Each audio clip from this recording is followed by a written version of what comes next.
Good evening, everybody. Welcome to another episode of Uncommon Sense with Jose Negro. Now, for the benefit of those of you who are not familiar with the channel or watching this channel for the first time, the reason why it is called Uncommon Sense, because here on this platform, we discuss everyday issues where we try to find logical solutions. But not everyone uses logic. So for that reason, it is called Uncommon Sense. I also have another YouTube channel called Latina Diaspora, where I discuss issues pertaining to Latinos living in the United States. Um, the link to that channel is in the description.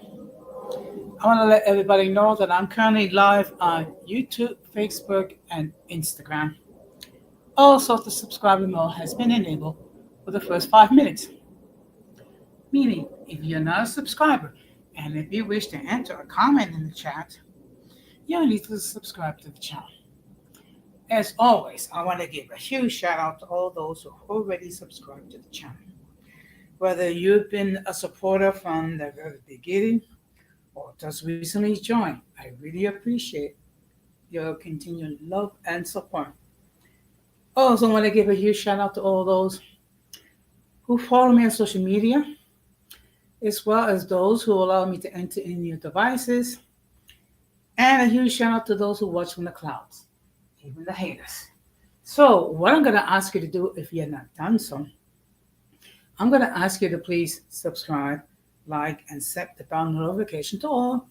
So therefore, whenever I do produce content, you have the opportunity to catch it live or catch it on the playback. Now, the topic for tonight is why people can't move on. So basically what the whole premise is going to be people who are unable to get past, whether it be past relationships or unable to forgive and for whatever reason, move forward. Okay. Now, being that there are other YouTube creators that are live on at the same time, I don't know how the views will be. In any case, most likely, those who don't catch it live will hopefully catch it on the playback. But before we get into the main topic, we're gonna have another episode of In My Words.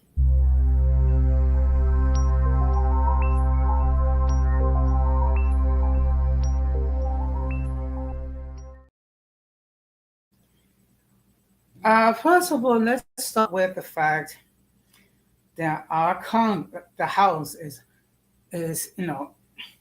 on the verge of another economic shutdown. Why? Because for whatever the fluffing reason in the House, they cannot come to get their acts together to come up with a budget resolution, no budget that they can live with without having to, to put everything on, dangerously on hold, because they cannot act together and chew gum at the same time. But yet, these people, who a typical congressperson makes about $175,000 a year. But guess what? They voted for an increase in their salary. Okay, first of all, this Congress has been known as the Congress that has done the least amount of work for the last 2 years. But only in Congress can a person who done the least amount of work can actually get a raise. In the real world, if you don't produce, many times you will be terminated. Your employment will be terminated. But in the House, it seems like they can get away with doing the least amount of work and getting a pay raise. And mind you, the current House is under the control of the Republicans. And you will swear, listening to them, they have this supermajority. They only have a 2-vote majority over the Democratic Party, meaning that if 2 Republicans going into next year defect to the Democrats and side with them, guess what? Anything the Republicans want to do will go down the crapper. And what's even dumber is that every 2 years, we manage to vote the same people in again and again and again. We will complain about how these people don't do their jobs, but yet 2 years later, we're both for these people again. Well, with all due respect, where is the logic in that? That does not make any sense at all. But what can I say? Now, today, they removed um, Fonnie Willis for the prosecution of Donald Trump in the case in Georgia, due to the fact that she had a romantic relationship with a subordinate. Okay, now look, I get it. People will fall in love with whoever they wish, or people will engage in the horizontal hula with whoever they want, but they need to show a little bit more discretion because let's face it, when you decide to get busy, so to speak, with someone at the job, that could raise a lot of problems, okay? Because in the office politics, if you have an office romance and that thing goes sour, guess what? Everyone knows your business. Everyone knows your shortcomings. Everyone knows whatever is going on. And it is unfortunate, but this is the reason why I, in all my time, working as an employee, I never got involved in an office romance with any female coworker. Okay, because that can get ugly very quickly. Now, the next thing I want to talk about is that earlier this week, Graham Marchand did a video regarding the Golden Spear and his observations. Okay. I've seen the video. I think in some points are accurate, and some points I disagree with. Okay. I'm not saying that he trashed the Golden Spear. He says that he gave his perspective of what he sees. So I'm going to give you my perspective. Now, I don't know a great deal other than the fact that the concept of the Golden Spear was developed by an individual named Caesar Cannon, who was a light-skinned Black person, my understanding, and he wanted to create a community, so to speak, for individuals who did identify themselves as the Golden Spear. Okay. I think the whole concept of having a community for similar individuals was a good idea. Okay. The problem was that you have certain individuals that have issues with other people who were, for lack of a better term, spokespersons of the Golden Spear. Okay. You have certain individuals who have beefs with other certain individuals, and as a result, they will get into some crap. As far as dogs is concerned, as far as raising false accusations and things of that nature, um, um, involving the local authorities and to raise false accusations. Okay, and there were certain individuals um, who did enter into this sphere. Um, they were benefited by the presence of the sphere, only to attack the same the individuals who did assist them. Okay, and of course, you have certain individuals who wanted to become the queen bee of the golden sphere. Okay, unfortunately, if certain individuals have spent more of their time trying to take a hostile takeover of the golden sphere and just try to work together, it would have provided a wonderful community for mixed people. Okay. And unfortunately, you had certain individuals that had issues with those who were not necessarily uh, part of the golden sphere, but did enter into the periphery. And some of them became allies of certain members of the so called golden sphere. And it was not received by some people. Okay. Unfortunately, there was a certain amount of jealousy involved. And of course, it's easier to tear down than to try to work together and resolve whatever issues. So that is my perspective regarding the golden sphere. Does it exist? No. Okay. The reason why it doesn't exist is because, first of all, there was a lot of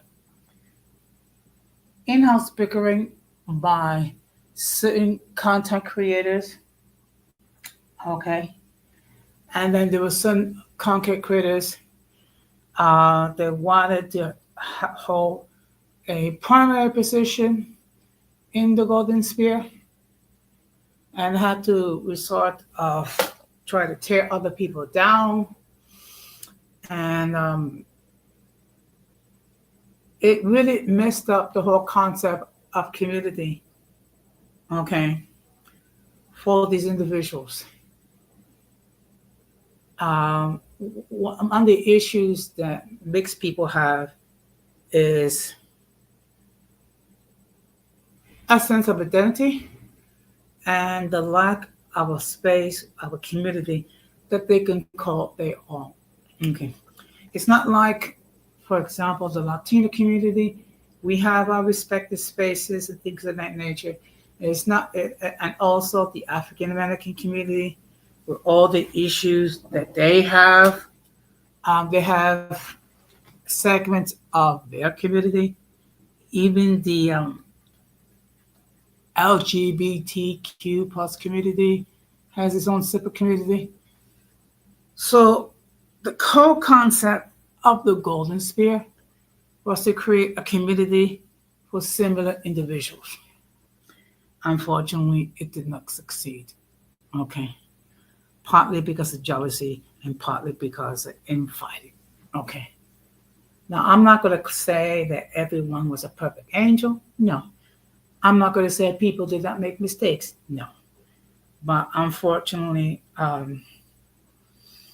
it's easier to backstab than to actually try to work together as a community. Okay. So with that being said, and again, a huge shout out to all those who are watching as we speak. Now, as now we're going to enter into the main topic.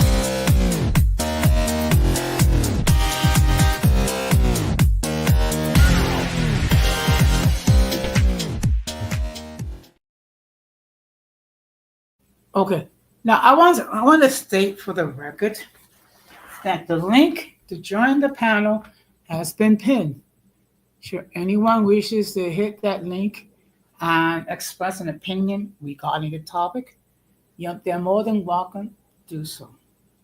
Let me just state again, and I gotta state this: if I've never seen you before, or if I never heard from you before, I will insist that you come up in the backstage before I let you on the panel to make sure that no one flashes anything inappropriate, which will cause the people of YouTube to take down the stream.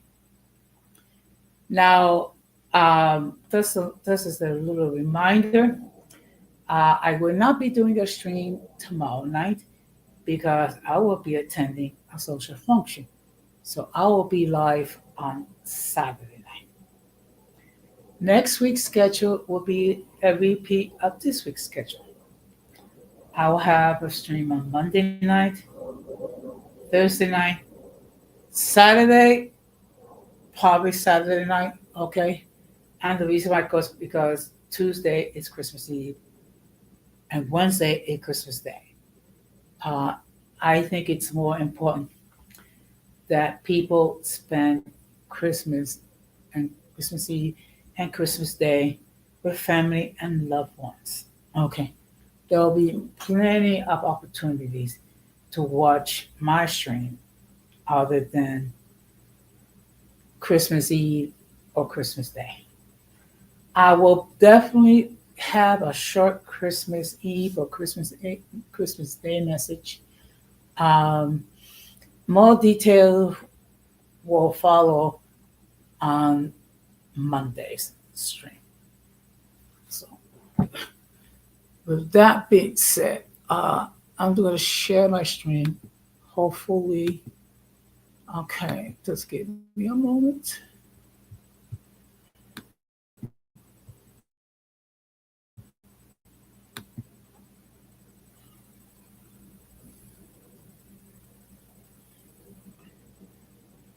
So I came across this article in Psychology Today. It is called 10 Reasons Why It's So Hard to Move On from Some Breakups. Okay. Let's get something to drink. Okay, excuse me. I'm probably going to be on for about an hour.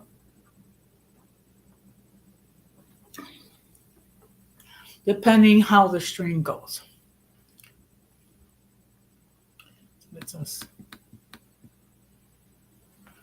So here's some key points.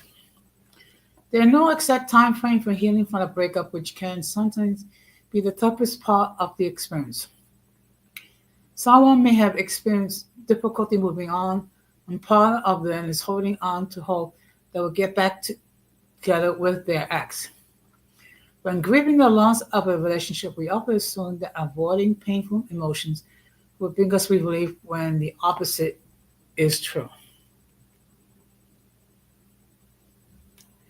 If you've gone through a breakup and you're trying to move on but can't, it's like starting to impact your daily life. You may feel like constant reminders of your ex surround you, and moving on can feel impossible. There is no exact time frame from healing from a breakup, which can sometimes be the toughest part. The passage of time does help, but it is not a panacea. It's often made out to be. For some people, time helps, and others find themselves unable to move on months or even years after a breakup. If this is the case for you, consider whether or not any of the following reasons are prolonging the healing process for you. Number one, you have hope that you can reconcile. You may have difficulty moving on. If part of you holding on to hope that you'll get back together with your ex. Number two, you didn't get the closure you were seeking. It can be particularly difficult to move on when a relationship ends abruptly. Often when people don't know the reason why the relationship ended, or didn't have a chance to have an actual conversation about with their ex, They may ruminate frequently about what went wrong, which can prevent them from letting go. Contrary to popular belief, you don't have to rely on another person to for closure. You can write your own ex goodbye letter and rip it up or burn it, or you can try the empty chair technique, where you pretend you're sitting in a chair across from you, and you say all the things you didn't get a chance to get a chance to. You have a skewed perspective of your ex. When someone has difficulty moving on from the relationship, it is not uncommon to fantasize about the good times they had while dismissing the red flags and issues that indicated incompatibility. Try to write down a list of reasons why the two of you are no longer together and often review the list. Your ex represented an important part first for you. Perhaps your ex was the first person you fell in love with or your first sexual partner. Breakups are difficult regardless, but it can be difficult to move on when the person represents an important first for you. You haven't allow yourself to grieve. When grieving the loss of a relationship, we often assume that avoiding painful emotions will bring us relief, when the opposite is true. Doing so will prolong the healing process. When you already try to process grief in whatever way feels most comfortable, whether it's through talking it to trusted friends, a therapist, or journaling. You haven't given other people a chance. It can be difficult to move on if it's been a while since the breakup and you hadn't met someone you click with. Perhaps you tried the date, but your heart wasn't in it because you weren't ready. Maybe you had hoped that you will reconcile with your ex, or you're comparing everyone to your ex. It's difficult to make a genuine connection with someone else if you aren't fully open to it. You are drawn into the same type of partner repeatedly, and your ex fell into the category. People who subsequently try to heal what happened in the past by replicating the same dynamic they witnessed as children between their parents or caregivers, and holding on to the false hope that it will turn out differently this time around. This pattern is often repeated until the wound for the past is brought into awareness and healed. For example, if one parent or both were absent from your life or emotionally unavailable, it is not uncommon to be drawn to the same type of partner repeatedly as an adult because it feels familiar. You saw a long term future with this person. If you were really in love and saw a future with your ex, you were truly invested in the relationship. As a result, you're not just grieving the end of the relationship, but the loss of hope and dreams that you have for the future of this relationship. If you are mostly focused on what could have been, it's hard to be fully present and make room for new dreams and opportunities. You're still in contact with your ex and or keeping tabs on them through social media. If you're still interacting with your ex and or following them on social media, it can be a painful reminder of the relationship you once had, while at the same time maintaining hope that you can one day reconcile. Ultimately, maintaining contact and or following your ex on social media can feel like pouring salt on a tender wound and maybe prolonging the healing process. You experience an identity loss in a relationship. If you experience an identity loss or become disconnected from your support system during the relationship, it can be difficult to move on because you may not know who you are outside the relationship. And there's a disclaimer. This post is for information purposes only. It's not intended to substitute professional psychological advice. Diagnosis or treatment. Always seek the advice of your mental health professional or another qualified health provider with questions regarding your condition and well-being. And we're going to block it here.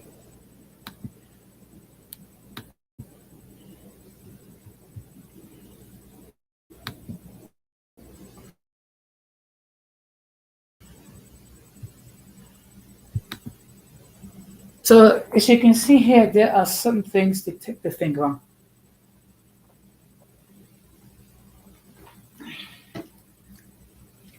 Now, one thing we also have to accept that we all go through the grief of ending a relationship differently. Okay. One thing that I've advocated: never pursue another romantic relationship until you have fully recovered. Okay. And I'm going to give you my own personal opinion as far as the why. Because when you fail to fully recover and you get into another romantic relationship or try to pursue another relationship, what you're doing is you're bringing on the emotional trauma and the emotional garbage that's that was created in that relationship into another relationship, and that's where a lot of people have messed up. I have messed up as well. I am not going to claim that I'm not perfect, okay? And I happen to know someone. Um, I have known this person. Hmm, I would say almost 30 years. Unfortunately, this person have made mistakes regarding her romantic relationships. Okay, and it did not end well. Okay, and unfortunately, this person did not allow herself the time to heal the emotional scars before getting into another relationship. And then what happened is, of course, when you do that, you bring out the emotional trauma attached to it, okay, to each situation. And it becomes harder because as a result of, intimacy, uh, you produce children, okay? And before I continue, let me just make this. I'm not trying to be super critical regarding single moms who have multiple baby daddies, okay? Because first of all, we do not know what happened behind the scenes, okay? We do not know. Um, it could have been a possibility that the person had the intention pursuing a stable, meaningful relationship, and for whatever reason, the relationship ended. Okay. Um, One thing we always have to bear in mind that it takes two people to create a relationship, and it takes two people to end a relationship. Okay. Now, what could be the painful part is that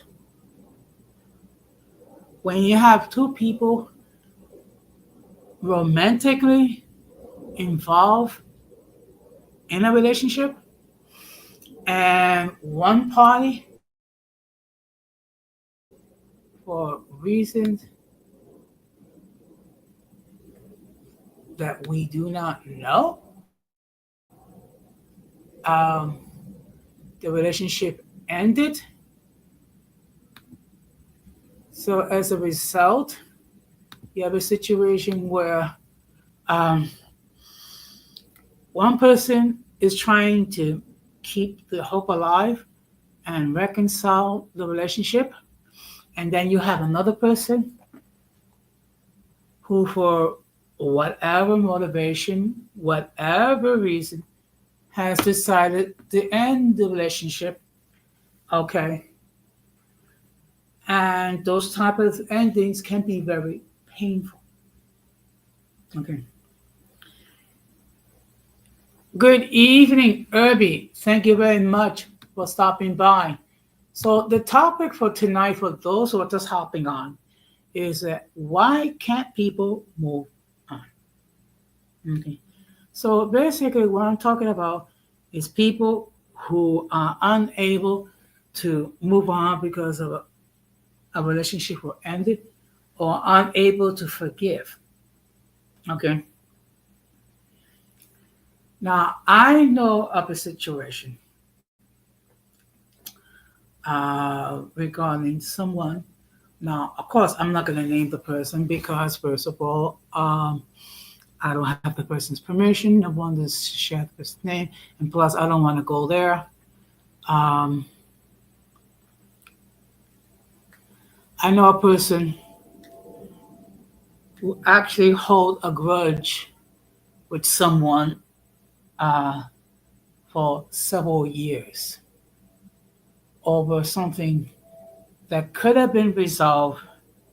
Have this individual decided to have a serious discussion with the other individual and share why that person had whatever issues. Okay, and unfortunately, it was made manifested um, during a meeting with several people. Okay, which is not the best way to bring forth. I am a firm believer that when you have an issue with someone, it is better that you go to that person and you discuss the issue with that person privately, and you try to see if you can find some sort of resolution. And if for some reason they cannot resolve the issue, you have two options. One, try to find a mutual third party where someone who will be um, unbiased and be prepared to give their point of view without bias. If for some reason you are not in a state where you can actually discuss, try to resolve with that one person, and you're not in that state of mind where you can have an unbiased person to hear both sides to the argument, then the best thing to do is not to engage any further. Good evening, April Showers. Thank you very much for stopping by. And I just want to let everybody know that my friend April Showers Network has her own YouTube channel where she talks a lot of interesting topics. So I'm going to ask that you show some love to her, and please check out her content, and please subscribe to her channel. So you're quite welcome. So the topic for tonight is why people can't move on. Okay. Now I just share with an article regarding why people can't move on whenever a romantic relationship ends. Okay. That has never been an easy way to end a relationship. And actually, believe it or not, I actually had a situation where I had a girlfriend of mine dump me on Christmas Day. Okay. and that I made a trip to Philadelphia just so she can dump me. Okay. Unfortunately, uh, there was issues where we were not able to resolve, and my ex made a decision to break up with me. Okay. It's done for a while, but I was able to move on. Okay. And look, I don't harbor any ill will regarding my ex. Okay. Um, Look, the reality is this. It is better to be honest than to be deceptive. Deceptive. Okay. If I am in a relationship with someone and the person who is the center of my affection does not feel the same way, does not wish to maintain a romantic relationship with me, or I, for whatever reason, choose not to maintain a romantic relationship, I mean, the best thing for us to do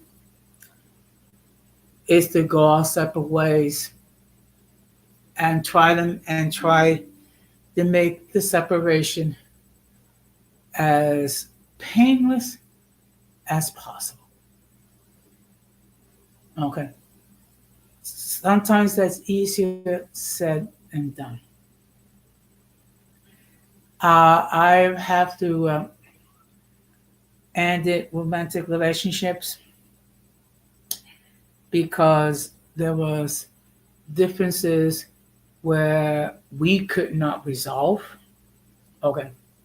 And let me make this perfectly clear. It takes two people to maintain a healthy relationship. It takes two people to resolve whatever issues that existed. Okay.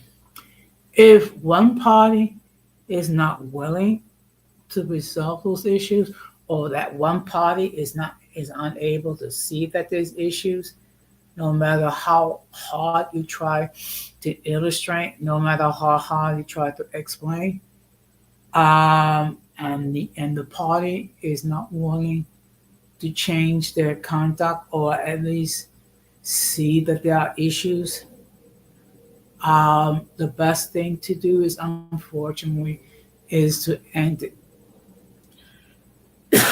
The worst thing that you can do is try to maintain excuse me, I'm sorry, maintain a relationship that does not exist.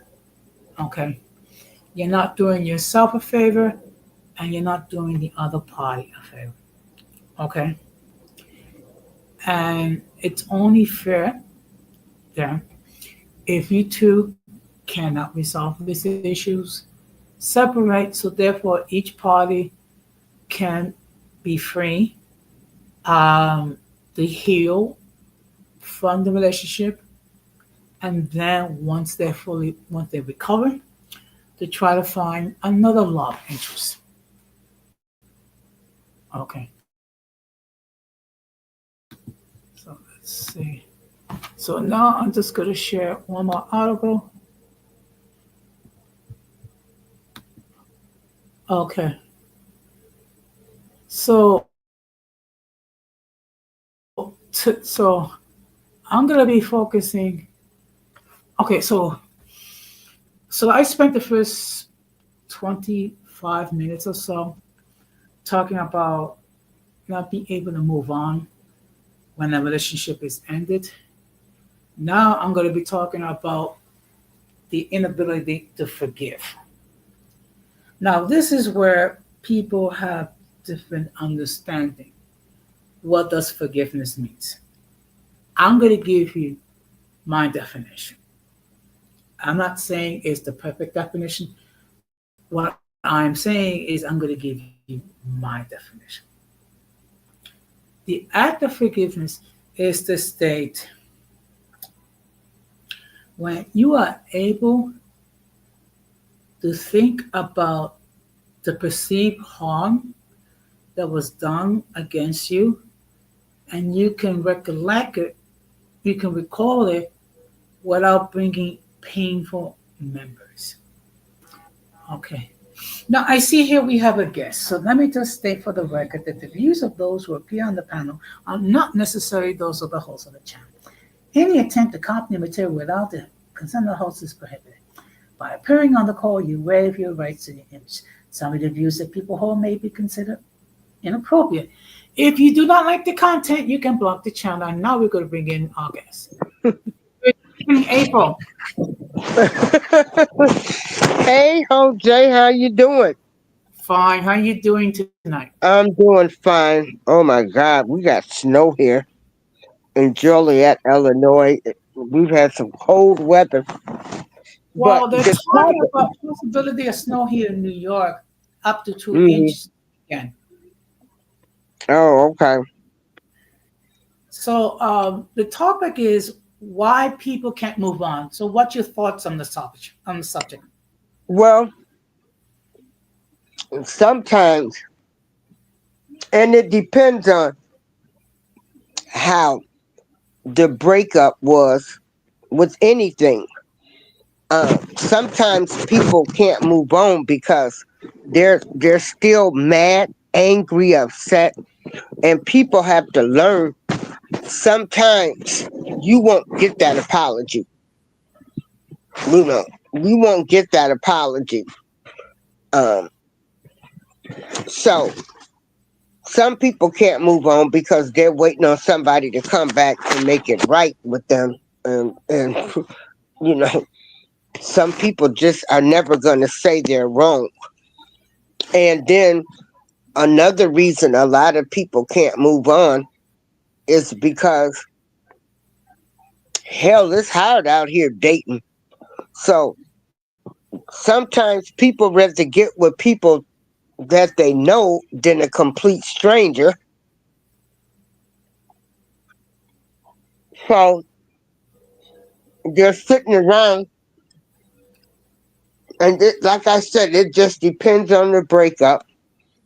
Like if it was a good, friendly breakup, then you will sit there and think, well, maybe they'll come around. Maybe they'll see I'm the person for them. Those kind of thoughts go through people's minds. I mean, it's went through mine too before. And you just hope sometimes that if it's a good breakup, now I wouldn't advise anybody if anybody's in an abusive relationship, leave a butt.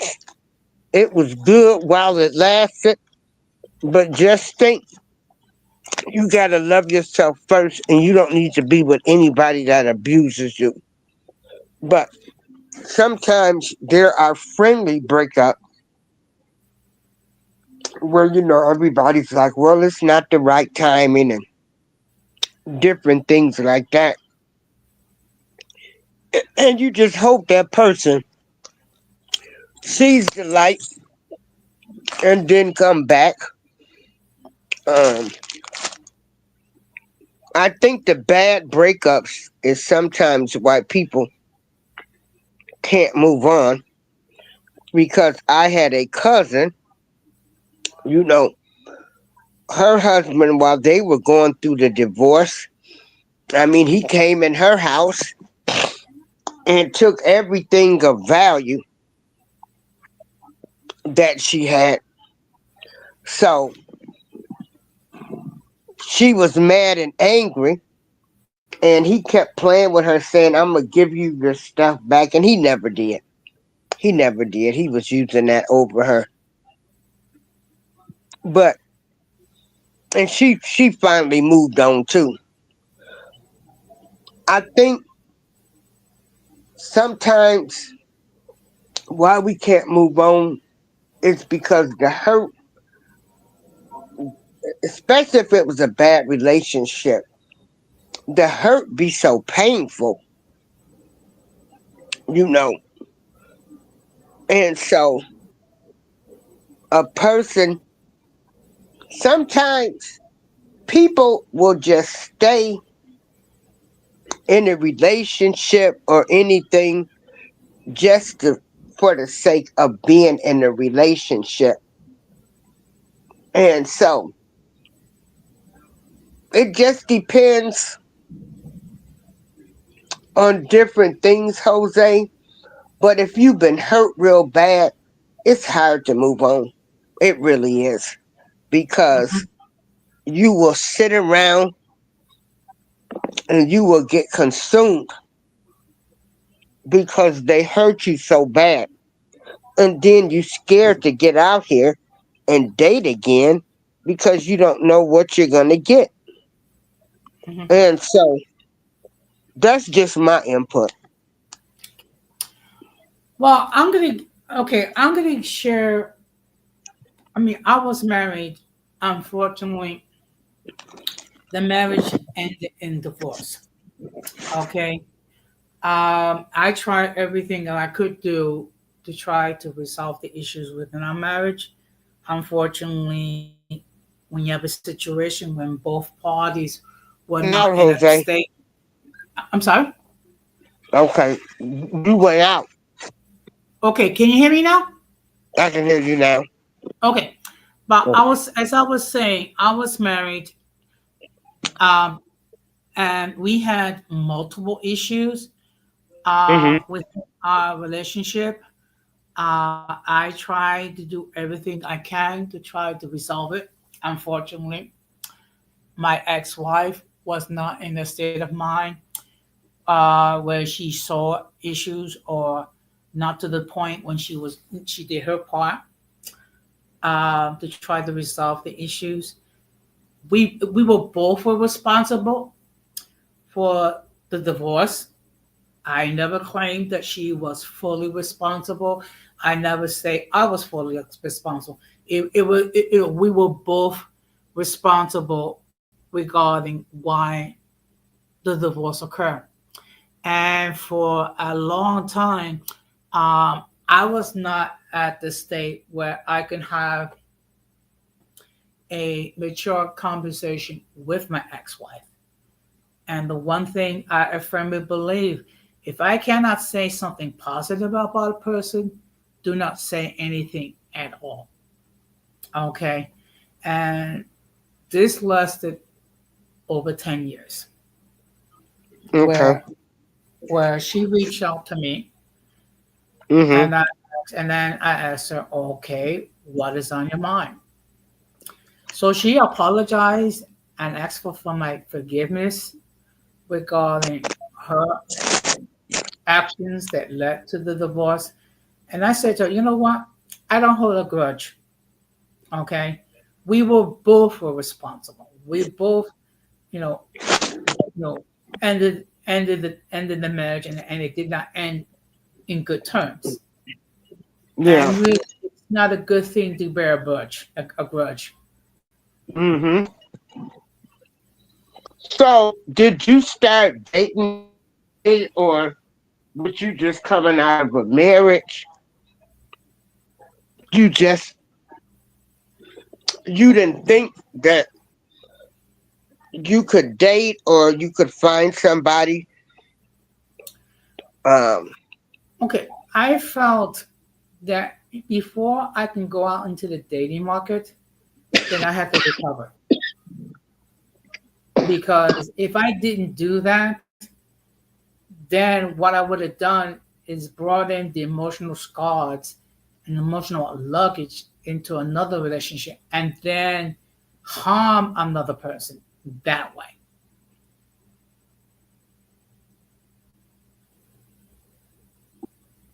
so yeah, see, that's another reason, a person can't move forward because they don't know if they can mentally be in a relationship.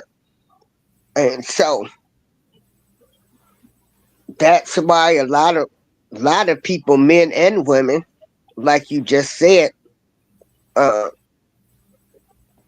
They just don't want to go into another relationship and take the baggage with them. And I think that is great. That is powerful because some people, oh my God, Jose, I know people that wanted to be married and all of that. And, marriage, we know, is a lot of work, and even a relationship is a lot of work. But you just said another reason, because when people get divorced sometimes, you know, they're scared to go into a relationship because they don't know if that person genuinely cares about them. Um, if they share their secrets, will they tell somebody? So it's a whole lot why some people can't can't move forward. Yeah, Mhm. and it's not, sometimes it's not even like they want the person. It's just they don't want to start over. And also, the dating scene today it's totally different. You have a situation, okay, where both males and females have unrealistic expectations of what they want the opposite sex, um, what they're looking for. And a lot of attention is focused on women. Okay. Unfortunately, if you take a look at social media, particularly like in TikTok and in Instagram, it's like some of these women, it's like they have to like have this incredible checklist, and that the guy has to have to check it off 100%. Okay, while they don't offer a lot. Now, mind you, again, both sexes have this issue. It's just that unfortunately, if you go into social media, it seems like it's all women, while it's not necessarily the case.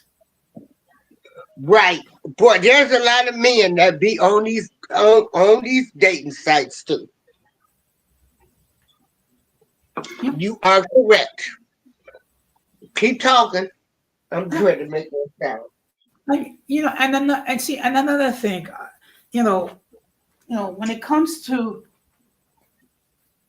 people going overseas to try to find a life partner, now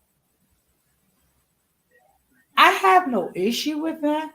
What gets to be an issue is that when you trash American women here and lump American women, paint American women with the same brush, that's where it's an issue. Okay, yes, I went outside of the United States for my ex-wife, but I never trashed women in the U.S. It's just that I found well for someone that live outside the United States. That's all.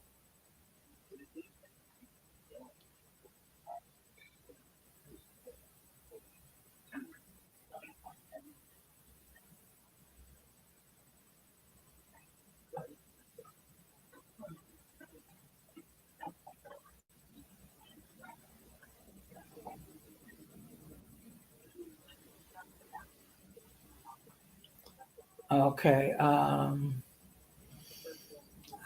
I don't know, April, if you're having problems with your audio, or I don't know, or perhaps you step away for a moment. But but the fact of the matter is this: pe- one problem is people have unrealistic relation expectations. Okay, and both males and females are guilty of all that. Okay, and I swear, it's like some people go to social media and they list some incredibly insane expectations is what they're looking for in a partner. Okay. Okay. Yeah. I Yeah. don't know. I don't know if you heard anything I just said or Yeah, I was making a salad. Yeah. okay. Okay. Sorry. No, no, it's okay. I was just talking about how people make have unrealistic expectations, and this has happened with both males and females. Oh yeah, we have expectations.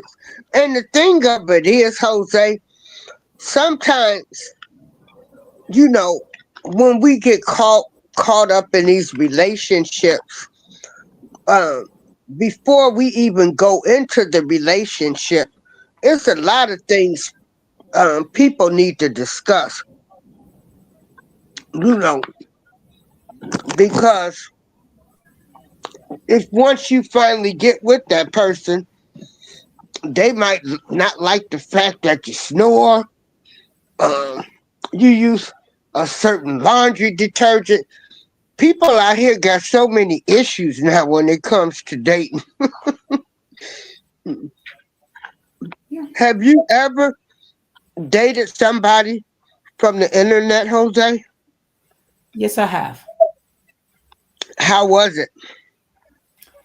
For the most part, it was issues. Okay. Mm. Now, last year I met someone wasn't on the internet. Actually, I met this person at a restaurant um, here in New York, and we started talking. We had a respectable conversation. I gave her my telephone number. She starts to call me, and then all this time she's talking about, oh, we're gonna make love. We're gonna engage in this type of sexual activity. This type of sexual activity. It's like, whoa, slow down. I just met you, and you're talking about doing all this. Oh my Now I God. okay. Now I know with some people I tend to be old fashioned. Maybe I am, but I'm not going to go. I'm not going to um, talk with a member of the opposite sex for the purpose of smashing right away.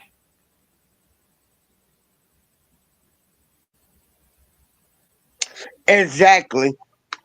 Exactly.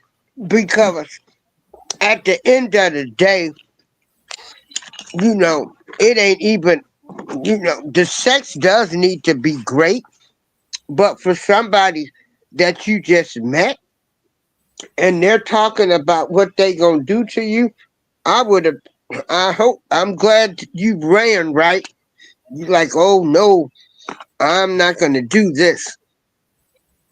But at least you can respect the fact, Jose, that at least she was honest, told you. Mm. Yeah, but this. See, this was the mindset that I was going with.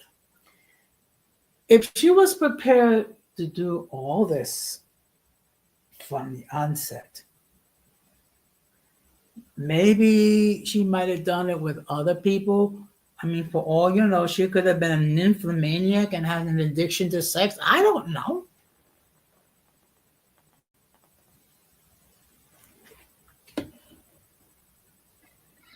I feel you because I would have been creepy. I'm like you. I would have thought the same thing.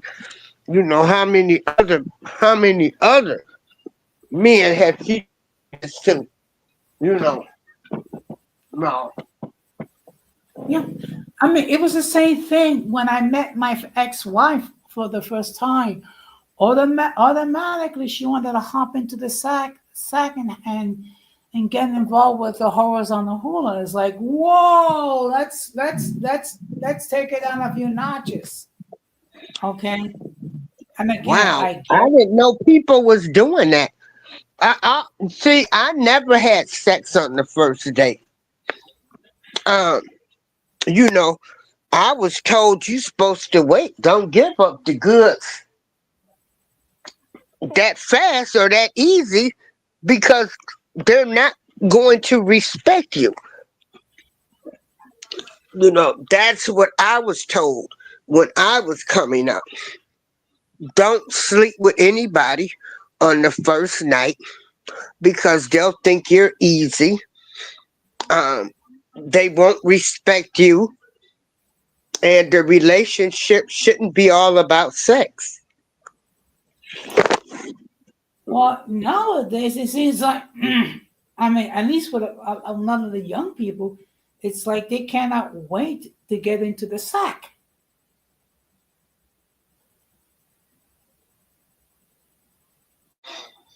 Hey, they better have a medical report saying they're disease free. What do you think about people that do that before they get into a relationship with somebody? You know, some people now are asking to see if you have a clean bill of health, that you don't have any diseases. What do you think about that? Look, this is what I think. If you are two consenting adults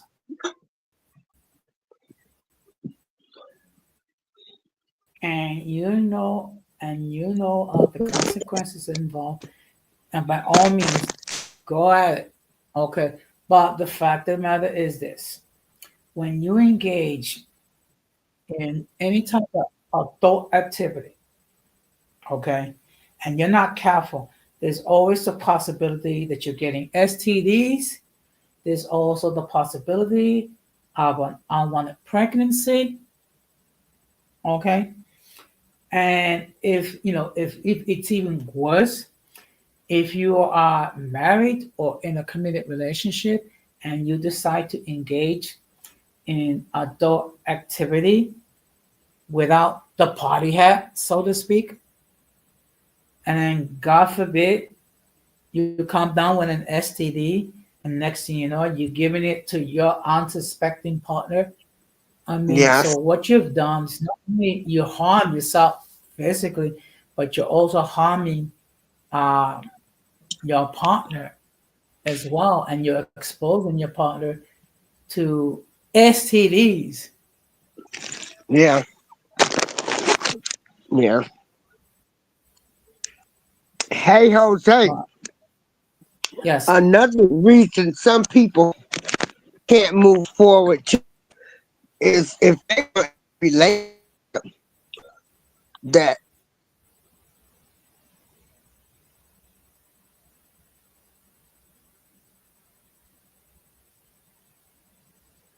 okay. Are you there? The one that put it on them, the one that made their toes curl up and everything. You know, the one that rocked your world. Yeah, I So, mean, okay. Yeah, I can tell some. Okay, imagine you're involved with someone, and let's keep it real. The okay. sex was like out of this world, and then you two don't work it out for whatever reason, and you start to miss that, and then you have the expectation that every other member of the opposite sex is going to rock your world the same way, and that's not the case. And so what you've done is you create unrealistic expectations regarding the next significant other. So what you're doing is you're bringing the trauma and unfulfilled expectation to the next relationship. Yeah, yeah, that's true as well. Yeah, Yeah, yeah. And yeah. another issue is when people are unable to forgive.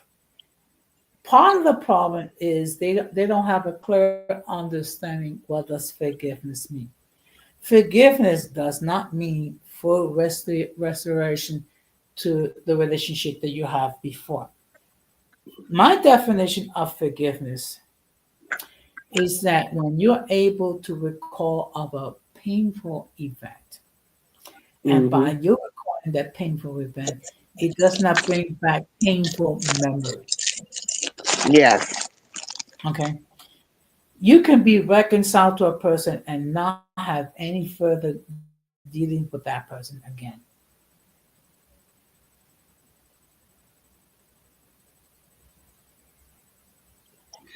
Now,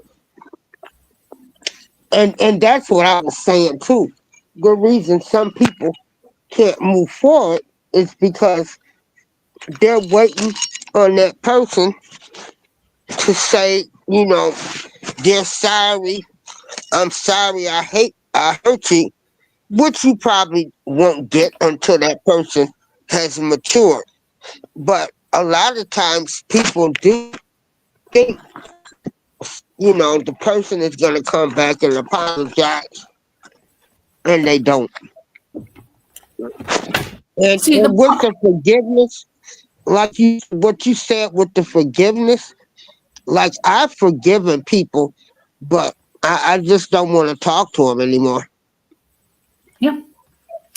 See, the problem with that, that's assuming that the other person is going to take accountability for their actions. Not everyone is at that stage in their lives when they can take accountability. Okay. And unfortunately, for some people, accountability is like kryptonite.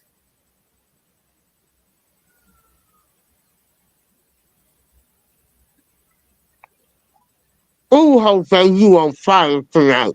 Mm, No, I'm just keeping it real. Okay.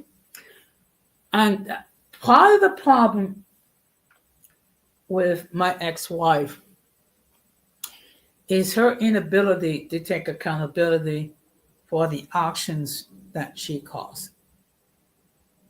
Okay. I mean, at one point, she actually had the nerve to ask my mother if I had someone else on the side. My mother being upset that her daughter in law will actually approach her with that type of question, okay, which is very accusatory. Her response was, and wait a minute. I want to say this. Why would any woman think that a mother is going to side with them? A mother's going to always side with her child. So that was stupid of her to do that. Okay.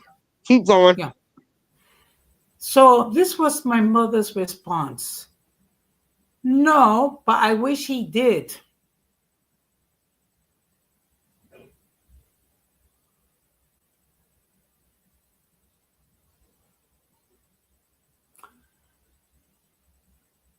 And then after I found out about it, I was pissed off with my wife. Look, and I said to her, if you have an issue when you suspect that I was being unfaithful, you discuss it with me. You do not discuss it with Right. an, you do not discuss it with an with a person that's elderly, which was my mother, God rest her soul. And she have multiple health issues to deal with. The last thing she needed to deal with is a daughter-in-law with her stupidity.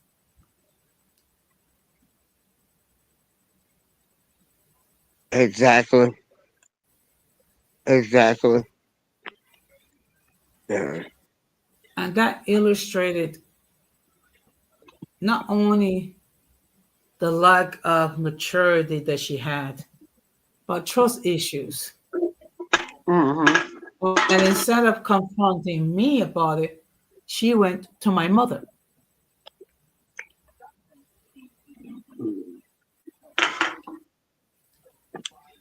Yeah, that was a bad move.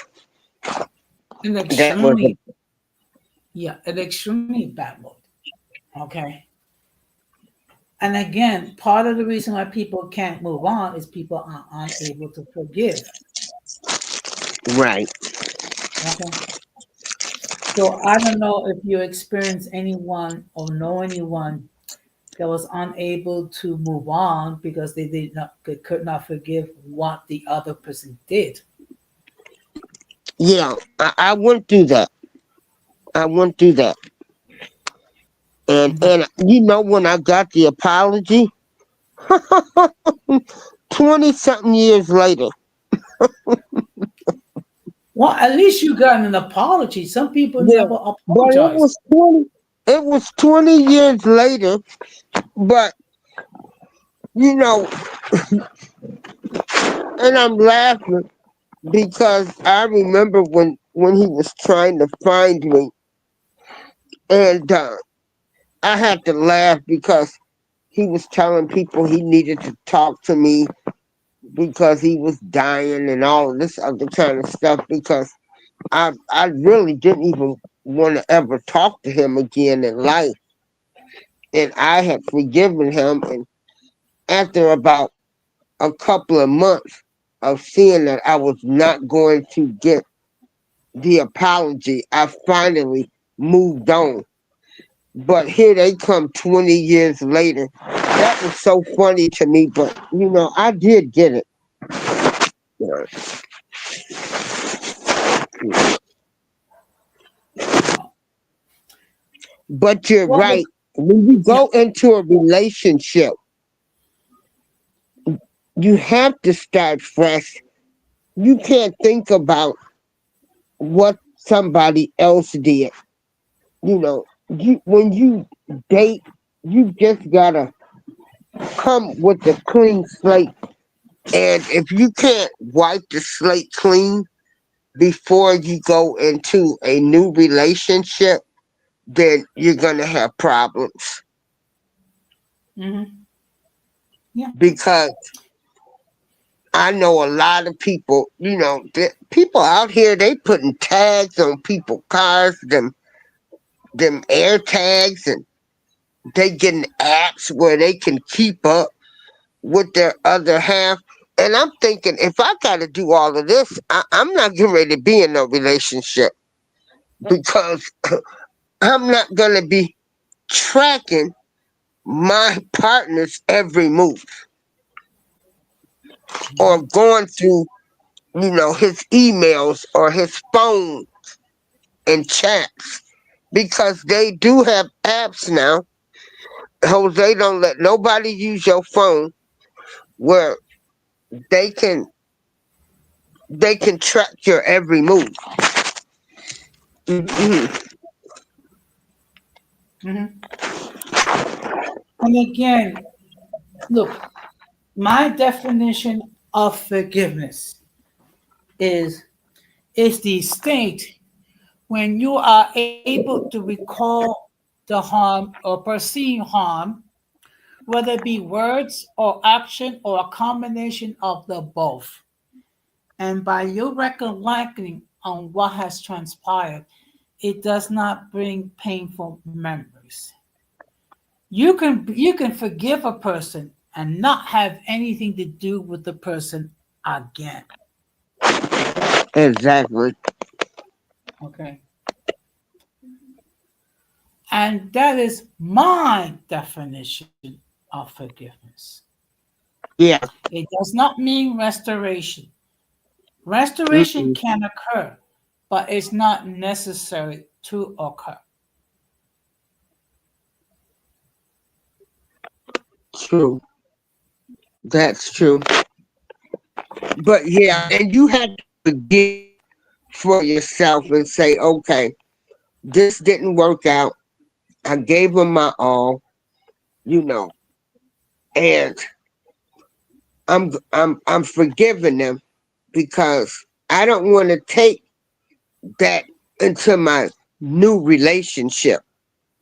So yeah, you have to forgive that person, even if you have to stand in the mirror or in your room, the bathtub when you taking a shower, and just say, God grant me the serenity to accept the things I can't not change.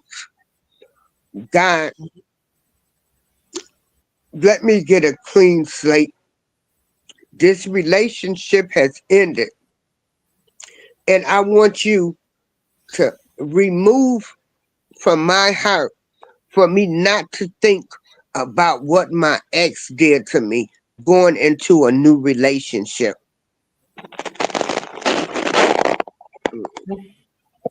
And so when I tell y'all prayer works. But yeah, forgive. I had to learn that too. Jose, I'm 62 years old.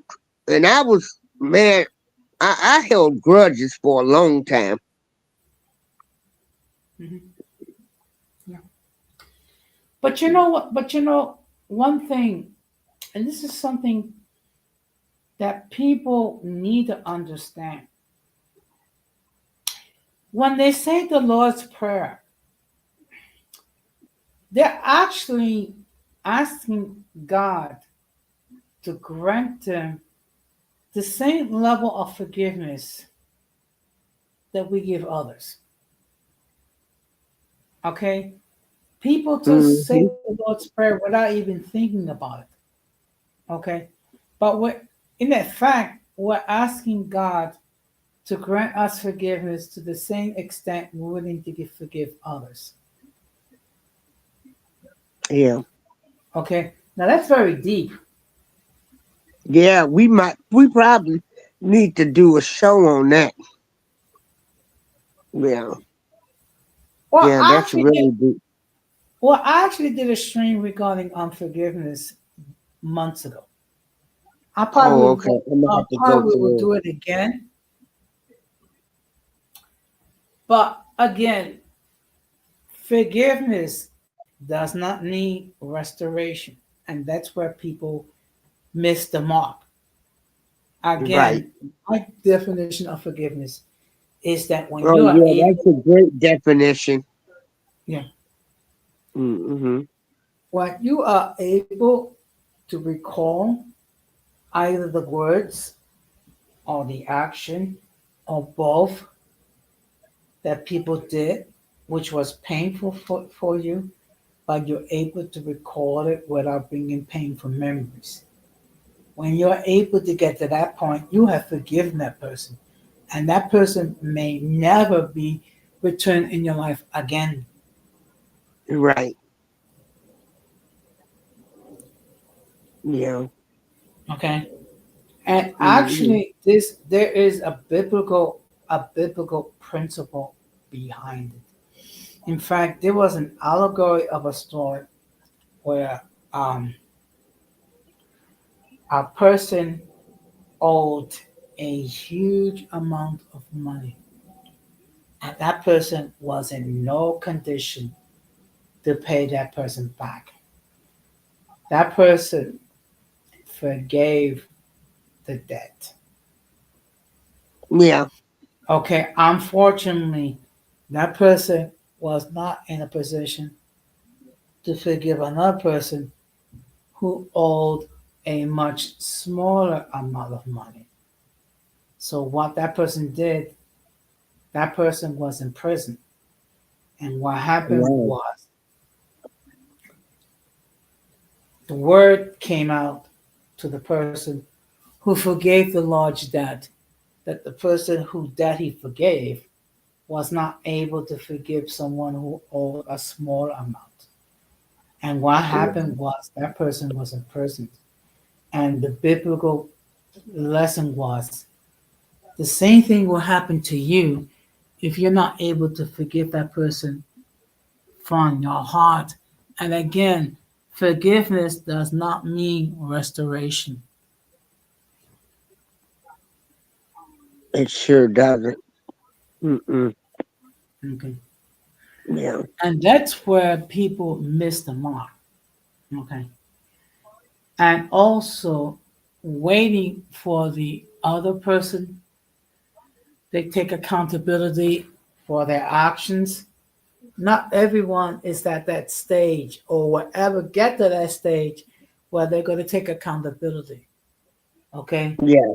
You can go through your whole life waiting for someone to take accountability that's never going to happen. Yeah. And back to the topic when you say sometimes why people can't move on. And sometimes uh, that person might just like the way that the family treated them, you know, or so, they're not able to move on, especially when you have a connection with the entire family. Mm-hmm. Yeah, see, that blows people mind because it's like, okay, we broke up, but I'm not breaking up with the family. And so, and it's not like sometimes the person they're not worrying about who that man might be seeing or something. It's the fact that I was close with this family. These people treated me nice. So yes, I'm going to still be around them. But a lot of people, you know, they will instead of them moving on, they will still go around the family trying to find out who the person is seeing, you know, trying to cause havoc. So, yeah, And what's even worse is that when you are involved in a romantic relationship and that person betrays you with a member who is blood, that could be extremely difficult to get by. Okay, because not only did you violate the trust that that person had, but you chose to violate that trust with someone of your own kinfolk.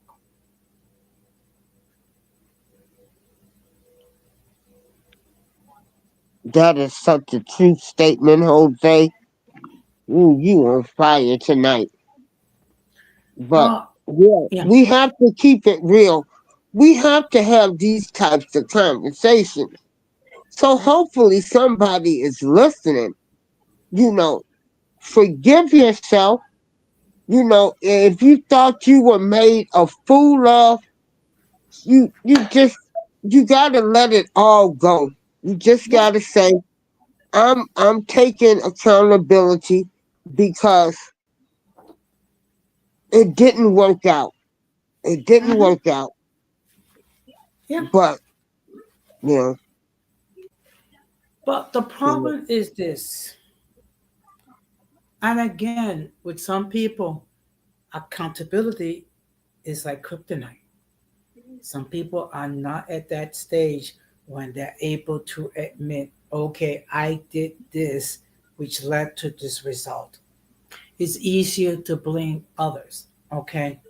And we yeah, see this, and we see this with, and again, I'm going to say some women, not all, some, okay, they have a bad relationship with one dude, and automatically they're gonna assume that every guy is going to react the same way.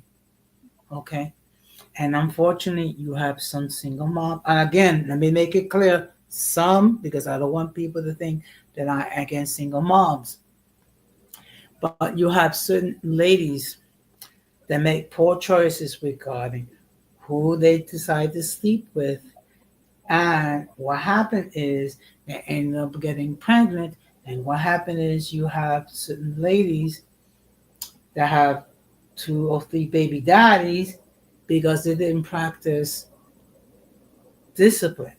And what they did yeah, was they they made the choice of exposing their womb and giving some dude the privilege of bringing a child into the world.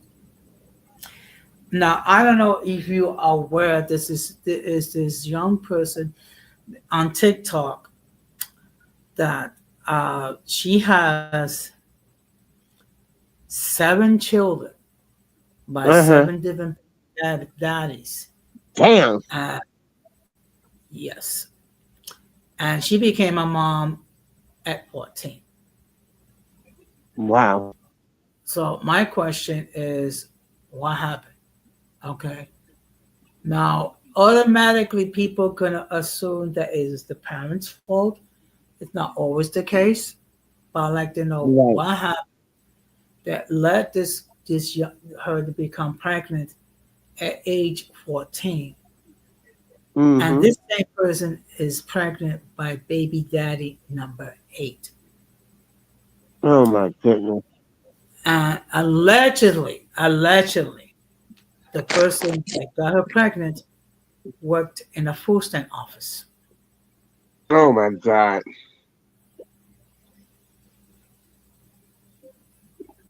So what So, did she do? She started date. She's dating her caseworker. My God. okay, it apparently that's what she alleged. And I'm going to use the term alleged because we have no way of verifying either way. Right. But the fact of the matter is, she got pregnant, but now by 8 different dudes. And she never married any one of the dudes. And she's getting child support and supposedly $3,000, 3K a month in food stamps. Mm. And creating it like it's something to flex about. That ain't nothing to brag about. That ain't Okay. nothing to brag about, Jose. Oh my God. Okay. You gotta deal with 8 different men with your kids, and then a lot of times you might have a man that's doing good by his child and another child in the house where they don't even know their daddy or their daddy don't come around. Oh my God. I'm glad I'm not on TikTok. Mm-mm. I'm I don't go on TikTok that much, but Okay. This is how I look at it. Any sort of social media platform, it can be used for good, it can be used for bad. Unfortunately, you have certain individuals that are get on these platforms to create shock value.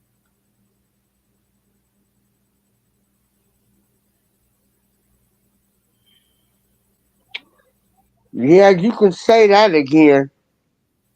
Mhm. But does she speak positively, or does she sit around and bash men and all of this other kind of stuff? Basically, what she does is she creates it like it's some sort of a flux. The fact that she getting 3K in food stamps, that she getting child support on all now 8 men, and that apparently she has no plans to marry any one of these dudes.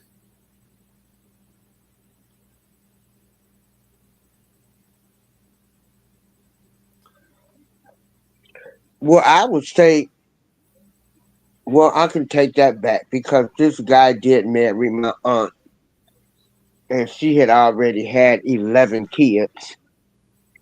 Um, but that was back in the day. You know, men ain't trying to get with a woman that's got that many kids, different baby daddies, and deal with all of that. Uh-uh. Mm-hmm. No. Yeah. Mm-mm. I don't think she's getting 3K in food stamps. I mean, definitely she's getting 1K. Okay. I can see even half that, but I think it's all shock value.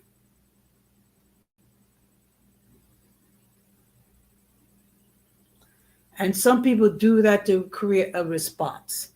And some people, I hate to say it, are attention seeking whores. Right. Yeah. Okay. There's But some people have never been shit in YouTube and gave them the courage where now they think they the shit. Yeah. Okay. Wow. but going back on the original topic, which why people can't move on, is just that there are, in my humble opinion, there's two issues.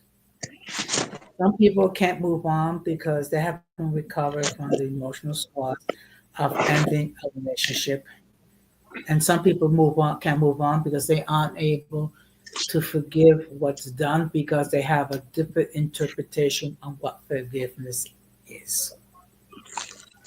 Exactly. And Exactly. yeah, and what people again fail to understand is that you can forgive a person, but it doesn't mean restoration to what you had with the person.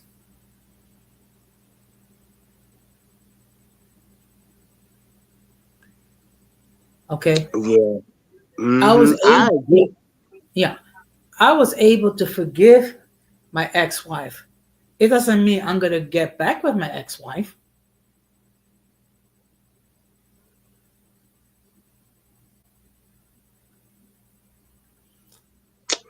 You know, Jose, my cousin that just recently died, her and her husband had gotten a divorce, and then they ended up getting back together um,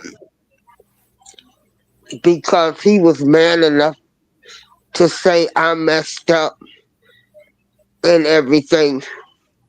And so they got back together, and the relationship was all the way different. But like you say, forgive the person. To anybody that's listening, forgive yourself first. Don't walk around here saying, I let him make a fool out of me. I let him use me. I did this or I did that. Wipe the slate clean. Forgive yourself for whatever you did in the relationship. You gotta let all of that stuff go. You gotta let it all go. You have Mhm. to. And Yes. don't blame yourself. You know, just look at each relationship as a learning experience that's going to make you a better person, or things that you're not going to tolerate. But forgive yourself first, because I had to learn that too. Like, I had to forgive myself because, you know, I might have played a part in something, or I might have not been what they expected neither.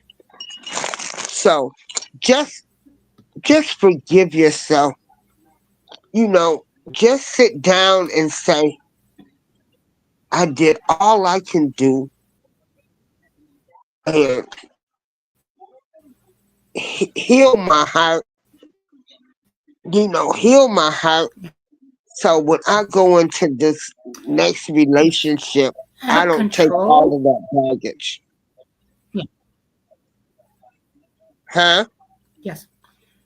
One thing we fail that people fail to understand is that we cannot control what other people say or do. What we can control is what going to be our response to what they say or do. That's a different situation altogether.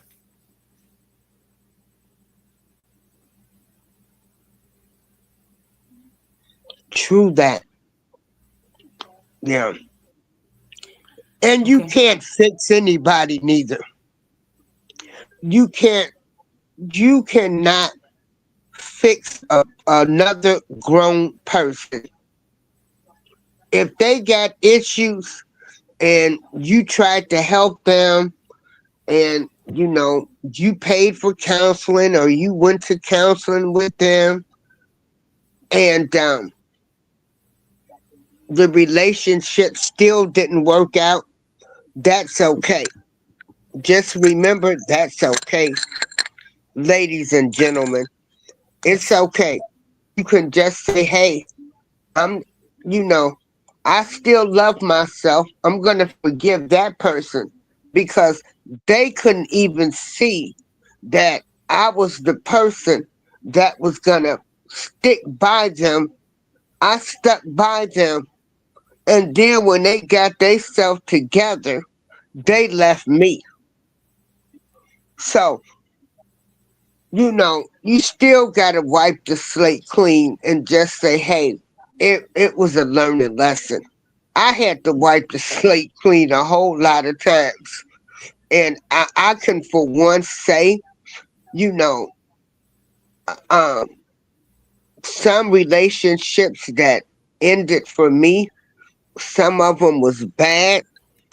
And the reason I couldn't move forward is because, I just thought I cannot do this anymore with anybody else and, end up getting hurt.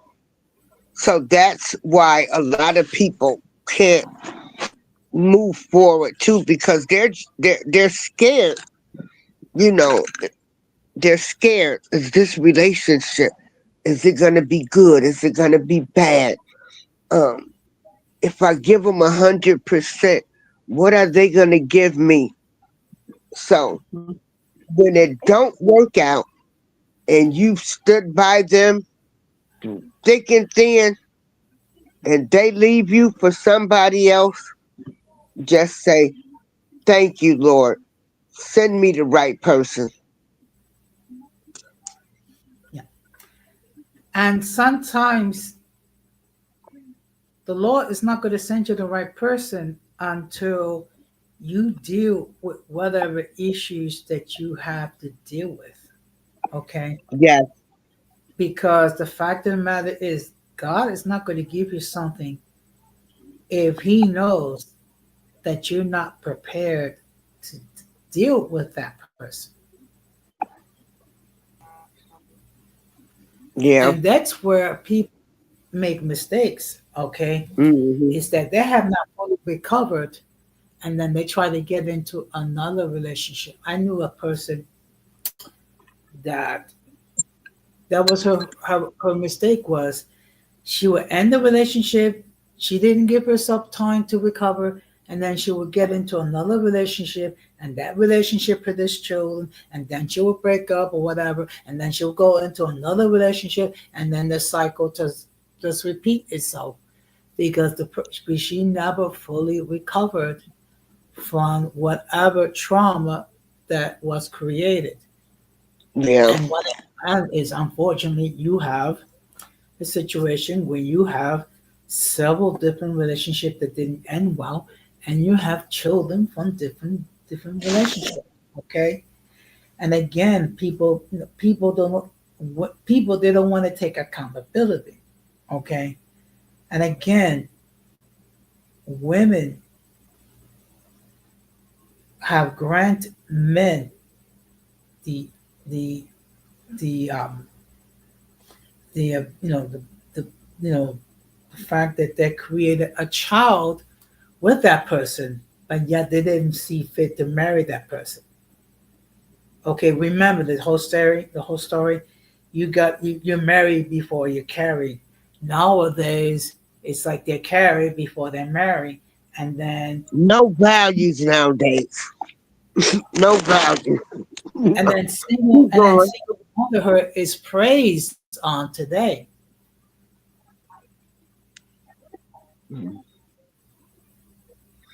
Yeah, some people.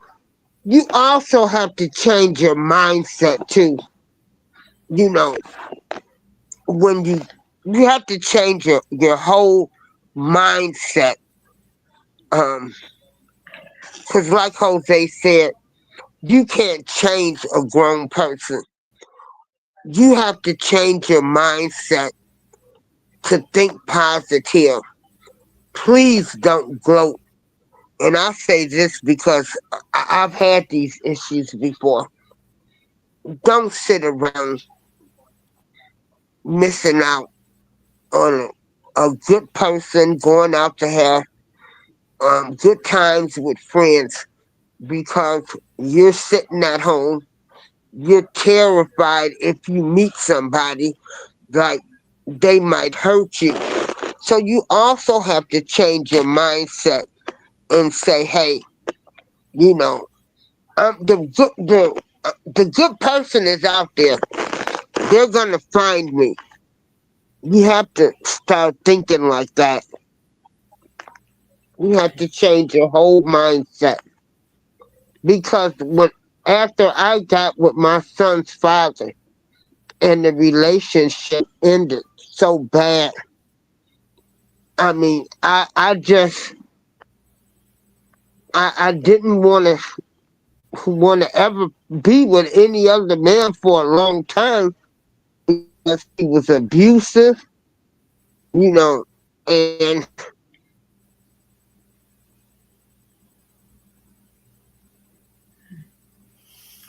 And particularly in the case where there's physical abuse, sexual abuse, financial abuse, what happens is it creates the notion that every other person of the opposite sex is going to function the same way, which is right, why it's very important, particularly in the case when there's been any type of abuse.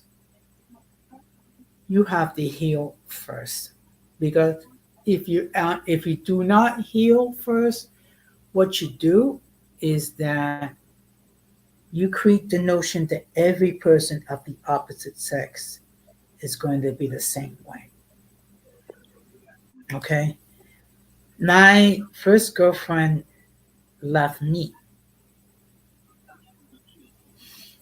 and she was black. And I had to recover, because if I did not recover, then I'm going to think that every black woman is going to treat me the same way. And obviously, that's not the case. true, Okay. And the same thing can be said if a black woman goes out with a Latino. Okay. Just because, unfortunately, things did not work out, then, if she does not recover, she's going to think that every Latino is going to approach her the same way. And that's not the case. exactly. Okay. And part of the problem with the divestors, when they date outside their ethnic group, and they're automatically assuming that Latino men are going to be something special, or Asian men are something special, or white men something special. Look, there is good and bad in every community. Okay. Yes, sir. Okay. Don't assume that if you date with, let's say, a Latino, that all of a sudden everything is going to be sunrise, sunshine, and roses. No, I mean, you're going to have issues. And another thing people need to understand is they have to learn about the culture. Okay, because while there may be some similarities with the African American community and the Latino community, there are differences as well. There are different cultural norms that exist within the Latino community. And another thing people need to understand Jose, that, your mic went out. okay, can you hear me? You hear me now? Yes, Okay. Another thing, another thing you have to bear in mind, and this is the thing, judge not by color but by character. Okay. Just exactly. because just because you have one bad experience with one member of of the community, it does not assume that all of them the same thing. I have had bad experiences with Dominican women, but I'm not going to assume that all Dominican women think the same way. True that. And okay, unfortunately, some did not act appropriately. But I'm not going to condemn the entire community because of the actions of some people. And that's the mistake people make, is that unfortunately they make, they assume they have bad experiences with one or two other people. They think everyone is going to respond the same way. And that's not true. And what that does when you maintain that mindset, what it does, it creates a false impressions and false expectation, and all of a sudden, everyone is being judged based on what someone else did, and that's not appropriate. No, it's not. It's not. Jose, I'm gonna have to step down Okay, well, thank you very much for stopping by. because If yeah, you I've got to take my medicine. And to the audience, um, I'm real honest, you know, and I'm gonna tell you from my experience with different relationships, you got to forgive, and you just got to forgive, and then ask for courage and strength that you don't put one man in the category like what one man did to me messed me up for a long time. And so please,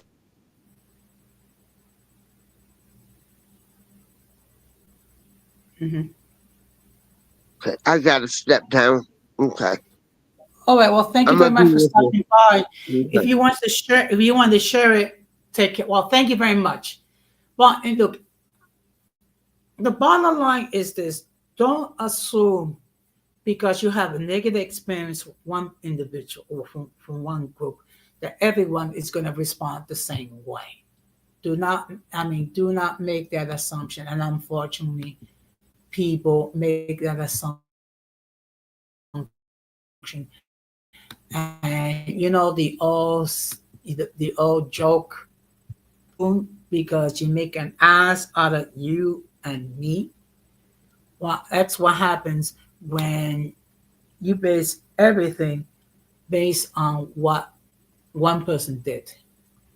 And this is another article regarding um, common reasons why people cannot forgive, which is many people struggle with forgiveness due to the feelings that what happened was okay, a belief that the offender doesn't deserve forgiveness, lack of trust, or being hurt again, holding on to anger and resentment, or the difficulty to forgive oneself. Okay. And again, let me state again, forgiveness does not mean restoration. Forgiveness means, and this is my definition, is that when you are able to recall the words or the action that people did, by you recalling it, it does not create painful memories. That is my definition of forgiveness. And it's okay to forgive when you think the third action was fine. But forgiveness does not mean saying it was okay. It's about letting go of anger and resentment towards the person who did wrong. You don't have to like what they did or agree with it. Forgiveness lets you move past the pain without holding on to it. Some people believe that if they forgive this, like telling the person that the actions were acceptable. This is not true. You can forgive someone and still know that they did hurt you deeply. Letting go of bad feelings is a step for healing yourself, not them. Forgiveness gives you power over how you feel inside. Another issue is that people believe they don't deserve forgiveness. Some people think if they forgive, that means that saying what happened was fine. But really, forgiveness is for them, not for the person who did wrong. But yet you can't let themselves off the hook.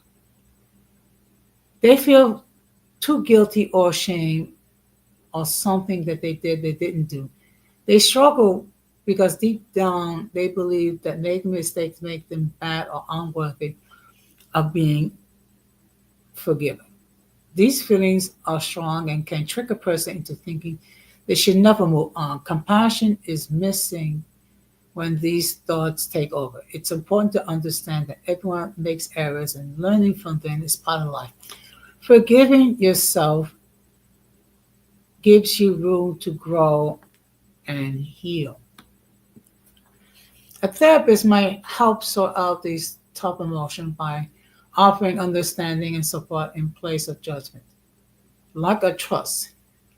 Trust is a big part of why we might find it hard to forgive. When someone hurt us, we may think they haven't changed or that they don't understand how much they hurt us. This can make us afraid to trust them again because we don't want more pain. It's about believing whether the person will stay true to their word in the future. Often people hold back forgiveness as a way to protect themselves. They feel getting close can lead to being let down once more. Without trust, it's very hard to forgive to happen since letting go of anger needs some level of belief in others' goodness or potential for to change. Trusting after being hurt takes courage and time. It isn't easy when emotions like fear and sensitivity are strong inside us. Moving toward healing might require learning how trustworthy someone really is before you can feel ready to forgive. Fear of being hurt again. Letting someone back into your heart after they hurt you can be truly scary. You might hold back from forgiving them because the pain is fresh and raw. If you let it in, they can cause you the same hurt all over again.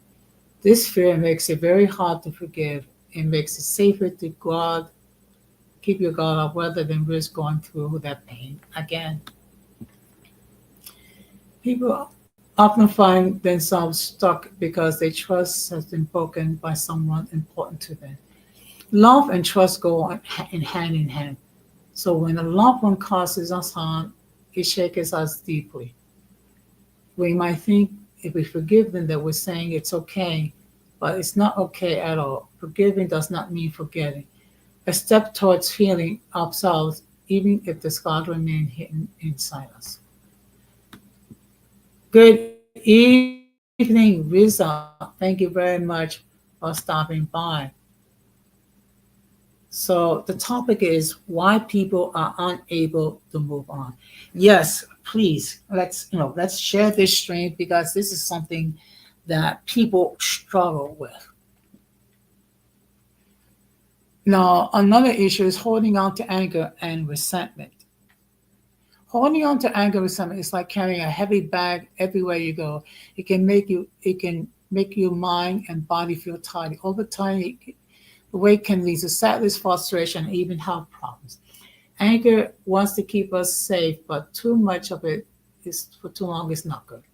Forgiving does not mean saying, well, oh, everything is okay, but it's about letting yourself move on from the hurt it caused. Think of forgiveness as setting down the heavy bag so you can walk more freely and feel better about it. Now, there's another issue is difficulty forgiving oneself. Finding it hard to forgive oneself can lead to a lot of negative feelings of guilt, shame, and blaming yourself. Sometimes not forgiving yourself can also be linked to feeling depressed. When you struggle with forgiving yourself, it can make you feel stuck in those bad feelings. It's important to know that practicing forgiveness may help decrease anxiety and improve your mental health. So these are the results effects of not forgiving. Not be able to forgiving leave a significant emotional well-being, relationship, and even physical health. They can leave the feelings of anger, resentment, bitterness, affecting one's overall happiness and peace of mind. Unresolved anger and resentment not only harms the emotional well-being, but it also leads to chronic stress and deteriorating mental health. For adolescents struggling with deeper emotional wounds, seeking support in the rest of the treatment. Okay, this is just basically if you wish to go to a treatment center. Now, this the impact of emotional well-being. And the inability to forgive can lead to significant impact on emotional well-being. Holding on to anger and resentment can lead to increased stress and anxiety and depression. Research has shown that forgiveness is linked to reduced anxiety, depression, and major psychiatric disorders. By not forgiving, individuals may experience persistent negative emotions, which can lead to take a toll on their mental health. Learning to forgive and letting go on grudges can lead to improved psychological wellness and offer protection against future issues. Furthermore, and also forgiveness involves replacing negative emotion with positive feelings like compassion, sympathy, and empathy, which are crucial for overall well-being. Forgiveness is associated with lower levels of stress and improved mental health. And medical studies have shown that forgiveness increases anger, anxiety, and depression while increasing self-esteem and hopefulness in the future. Now, this is the effect on relationships. Not forgiving can cause strained relationship, creating distance and tension between people. It makes it hard to trust others, leading to communication breakdowns and resentment. Couples or friends might struggle to move forward when forgiveness is absent, hindering emotional connection and intimacy. Forgiveness fosters a healthier bond based on empathy, respect, and understanding, enhancing relationship satisfaction and reducing conflict. Unforgiveness may lead to hurtful behaviors and emotional withdrawal within relationships. It can create a barrier that prevents authentic connection and mutual support in times of need. Now, there are physical consequences as well. Unforgiveness can have real impact on physical health. Research shows that holding on to anger, resentment, and unforgiveness can contribute to increased stress level. This chronic stress may lead to negative effects on the body, such as high blood pressure, weakened immune system function, and even increased risk of heart disease. In fact, study has shown that those who struggle with forgiveness tend to experience more health problems related to chronic stress. This impact extends to beyond just emotional stress. It also affects the body and physical level. Chronic stress resulting from unforgiveness can lead to various physical health issues such as headaches, digestive problems, sleep disturbances, and muscle tension. Now, how to good evening, Don Armando. So the topic tonight is why people cannot move on. So I'm focusing on the inability to forgive. Okay. Now, what are some things you can accepting your decision not to forgive? It's okay if you're not ready to forgive. Accepting your decision not to forgive is an important step in the healing process. It's normal to feel hurt and angry, and it's okay to take your time you need to work out through these emotions at your own pace. Remembering that choosing not to forgive doesn't mean that you're wrong or that others choose to forgive others are wrong. Everyone processes pain differently, and it's essential to respect your own feelings and boundaries as you navigate through the journey. Now, another thing you can do is talking your way through your feelings. If you're unable to forgive, it's helpful to talk through your feelings. Expressing your emotions to a trusted friend or therapist can provide support and clarity. Sharing your thoughts with someone understanding can help you to process the reasons behind your struggles with forgiveness and work towards finding resolution.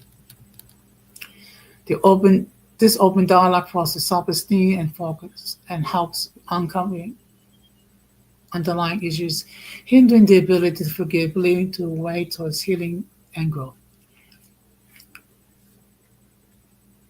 Now, forgiveness might feel hard, but it can also bring positive change. When you forgive, you let go of negative emotions such as anger and resentment. This can lead to improved mental health and reduce anxiety and depression. Forgiveness also strengthens the relationship, brings a new sense of peace. Research shows that forgiving others benefit in your mental and physical health too, lowering stress levels and promoting overall wellness. Now, starting with small with forgiveness, transitioning from finding positive aspects to start forgiveness small with forgiveness. It is essential to recognize that forgiveness doesn't always mean having one grand gesture. Sometimes just begin with small steps. Acknowledge your decision not to forgive by allowing yourself to feel anger at crucial interesting actions. Talking through your feelings may be challenging, however, as the significant stride towards letting go of resentment. Furthermore, finding positive aspects of your life can lead to shifts in perspective, making forgiveness easy, even more attainable. Now, as far as forgiving oneself, start by acknowledging that everyone makes mistakes. It's okay to feel regret, but dwelling on it won't change the past. Understand what you can learn from the situation and help you to grow up because of it. Accepting the flaws and showing compassion, the crucial steps of forgiving yourself, letting go of self-blame creates space for personal growth and a fresh start. And there's also a power in forgiveness. Forgiveness has the power of bringing closures, improves overall well-being, and provide an opportunity for learning and growth. Ready to explore forgiveness can transform your life, keeping reading to discover more about the psychological reason behind the inability to forgive and how to move forward to the place of healing and peace. Forgiveness brings closer to a painful situation, helps healing emotional wounds. Embracing forgiveness can release us from negative emotion, allowing us more forward and preventing holding on to anger and resentment. So I'm just going to read improving your overall well-being, letting go of grudges and bitterness, which can lead to improved health and peace of mind. Studies shown that forgiveness is linked to reduce anxiety, depression, and major psychiatric disorders, resulting in improved mental outcome. Okay. So, and the final thing, and this is the conclusion. In conclusion, understand the reason behind the inability to forgive is crucial to fostering empathy and by healing. By exploring these psychological barriers, we can begin to dismantle the walls that keep us from moving forward. It's important to remember that forgiveness is a personal journey, and seeking support in processing our emotion can be instrumental in the process. As we navigate the complexity of forgiveness, let us embrace self-compassion and acknowledge that it's okay not to have all the answers right away.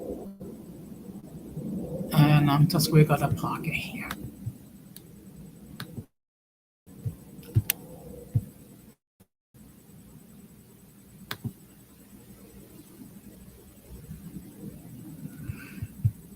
So so basically, in a nutshell, it is a process in order to forgive yourself. Okay, it's not going to be done overnight. It's going to take a lot of effort, and it's going to be a slow process. Okay, but hopefully, by this information, it will help people struggling with the issue of self forgive of um, why they cannot move on.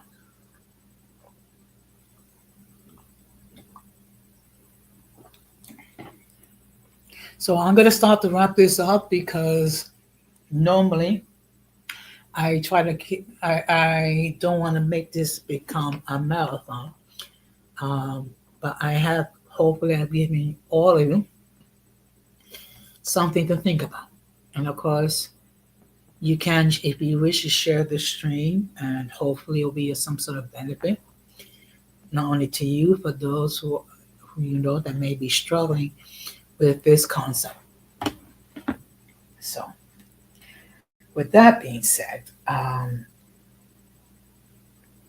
My next stream will be on Saturday, where I talk about my favorite time of the year, winter. So I'm going to be sharing with you my why I enjoy winter, and of course it will be done on the first day of winter, which people, yes, please leave your comment. Okay, if you agree, disagree, whatever, fine. Okay, just keep it respectable. But in any case, I wanted to have a serious discussion regarding why people cannot move on. So hopefully it will give you something to think about.